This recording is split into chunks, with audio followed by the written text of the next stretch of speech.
Flavours കമ്പാൽഡിൻ്റെ ഇന്നത്തെ video ഒരു cutlet റെസിപ്പിയാണ്.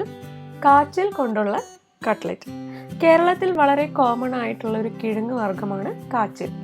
സാധാരണ കാച്ചിൽ വെറുതെ പുഴുങ്ങിയോ അല്ലെങ്കിൽ പുഴുക്കുണ്ടാക്കുന്നതൊക്കെയാണ് കാണാറുള്ളത്. അതുകൂടാതെ കാച്ചിൽ കൊണ്ട് നമുക്ക് നല്ല രുചികരമായ കട്ട്ലെറ്റും ഉണ്ടാക്കാം. ഈ വീഡിയോ ചെയ്യുന്നതിനായിട്ട് ഞങ്ങൾക്ക് ഈ കാച്ചിൽ അയച്ചു തന്നത് ഞങ്ങളുടെ സുഹൃത്തായ മിസ്റ്റർ രഞ്ജിത്ത് തോമസ് ആണ്.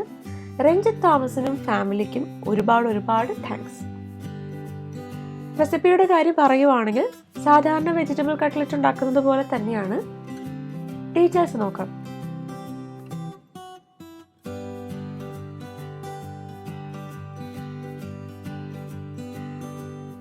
ഈ വീഡിയോയ്ക്ക് വേണ്ടി 1/2 കിലോ പർപ്പിൾ കാച്ചിലാണ് എടുത്തിരിക്കുന്നത്.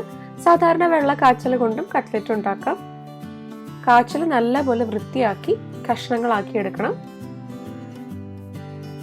ഇതിലേക്ക് 1/2 കപ്പ് വെള്ളം ഒഴിക്കാം. ആവശ്യത്തിന് ഉപ്പ് ചേർക്കാം.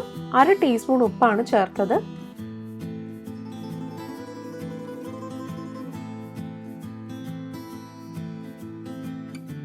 ഇത് ഇനി ഹൈ ഫ്ലെയിമിൽ 2 വിസിൽ വരുന്നത് വരെ പ്രഷർ കുക്ക് ചെയ്യാം.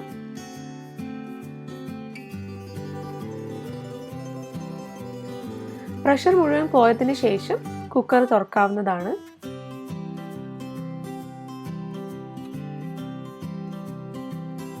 ഇനി ഇതിലെ വെള്ളം മുഴുവൻ ഊറ്റിക്കളഞ്ഞ് നന്നായി ഒന്ന് മാഷ് ചെയ്തെടുക്കണം. അടുത്തത് മസാല തയ്യാറാക്കാം. ഒരു ചീനച്ചട്ടി ചൂടാക്കി അതിൽ 2 ടേബിൾ സ്പൂൺ വെളിച്ചെണ്ണ ഒഴിക്കാം. എണ്ണ ചൂടായി കഴിയുമ്പോൾ അതിലേക്ക് 1 ടീസ്പൂൺ ഇഞ്ചി ചെറുതായി അരിഞ്ഞത് ചേർക്കാം. 1 ടീസ്പൂൺ വെളുത്തുള്ളി ചെറുതായി അരിഞ്ഞത്,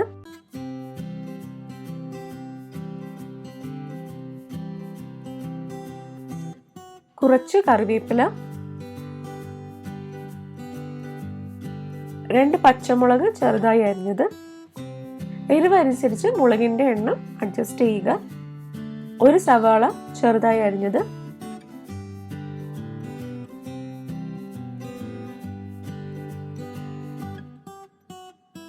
ആവശ്യത്തിന് ഉപ്പും ചേർക്കാം. 1/4 ടീസ്പൂൺ ഉപ്പാണ് ചേർത്തത്.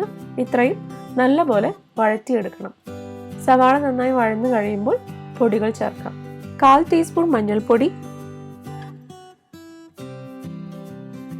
1/2 ടീസ്പൂൺ മുളക് പൊടി, 1 ടീസ്പൂൺ മല്ലിപ്പൊടി, 1/2 ടീസ്പൂൺ ഗരം മസാല, 1/4 ടീസ്പൂൺ പെരിഞ്ജീരകത്തിന്റെ പൊടി, ഓപ്ഷണൽ ആണ്. 1/4 ടീസ്പൂൺ മുതൽ 1/2 ടീസ്പൂൺ വരെ കുരുമുളക് പൊടിയും ചേർക്കാം. നിങ്ങളുടെ ഇഷ്ടം അനുസരിച്ച് ചേർക്കുക. ഇനി ഇതിലേക്ക് ഉടച്ചു വെച്ചിരിക്കുന്ന കാച്ചിൽ ചേർക്കാം.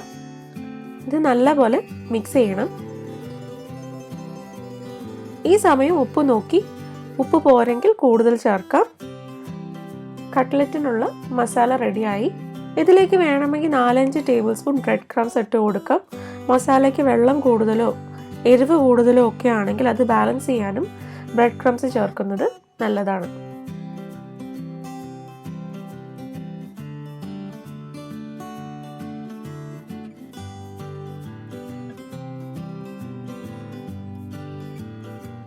അടുത്തതായി കട്ട്ലെറ്റ് ഷേപ്പ് ചെയ്തെടുക്കണം.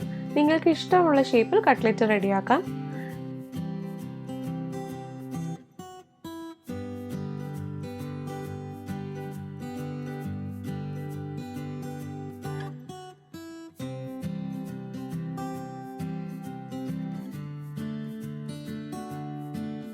ഇനി ആവശ്യമുള്ളത് ബ്രെഡ് ക്രംസും മുട്ടയുമാണ്.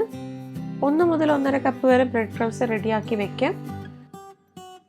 2-3 മുട്ടയും ബീറ്റ് ചെയ്ത് റെഡിയാക്കി വെക്കാം.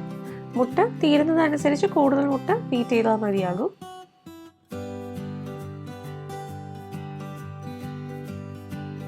കട്ട്ലെറ്റ് കോട്ട് ചെയ്യുമ്പോൾ ബ്രെഡ് ക്രംസ് കുറേശ്ശെ എടുത്ത് ഉപയോഗിക്കുന്നതാണ് നല്ലത്. അല്ലെങ്കിൽ മുട്ടയിലൊക്കെ പറ്റിപ്പിടിച്ച് ഒരുപാട് ബ്രെഡ് ക്രംസ് വെറുതെ വേസ്റ്റ് ആയി പോകാൻ സാധ്യതയുണ്ട്. ആദ്യം കട്ട്ലെറ്റ് മുട്ടയിലൊന്ന് മുക്കിയെടുക്കണം. കൂടുതലായിട്ടുള്ളത് പതുക്കെ ഒന്ന് ഷേക്ക് ചെയ്ത് കളയാം. ഇതിനി ബ്രെഡ് ക്രംസ് കോട്ട് ചെയ്യാം. വീണ്ടും മുട്ടയിൽ മുക്കിയെടുക്കാം. ഒന്നുകൂടി ബ്രെഡ് ക്രംസിൽ കോട്ട് ചെയ്തെടുക്കാം.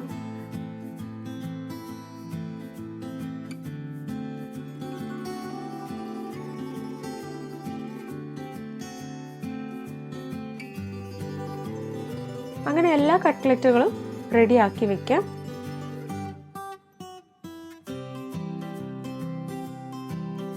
ഇനി ഫ്രൈ ചെയ്യാൻ ആവശ്യമുള്ള എണ്ണ ചൂടാക്കി ഓരോ കട്ട്ലറ്റും മീഡിയം ഫ്ലെയിമിൽ തിരിച്ചും മറിച്ചും വിട്ട് ക്രിസ്പും ബ്രൗൺ കളർ ആകുന്നവരെയും വറുത്തെടുക്കാം. നിങ്ങൾക്ക് വേണമെങ്കിൽ ഡീപ്പ് ഫ്രൈക്ക് പകരം ഷാലോ ഫ്രൈയും ചെയ്യാം. കാച്ചിൽ കട്ട്ലറ്റ് ഉണ്ടാക്കുമ്പോൾ കൂടെ ചിക്കനോ മറ്റു ഇറച്ചികളോ ചേർക്കുന്നതും നല്ല രുചിയായിരിക്കും.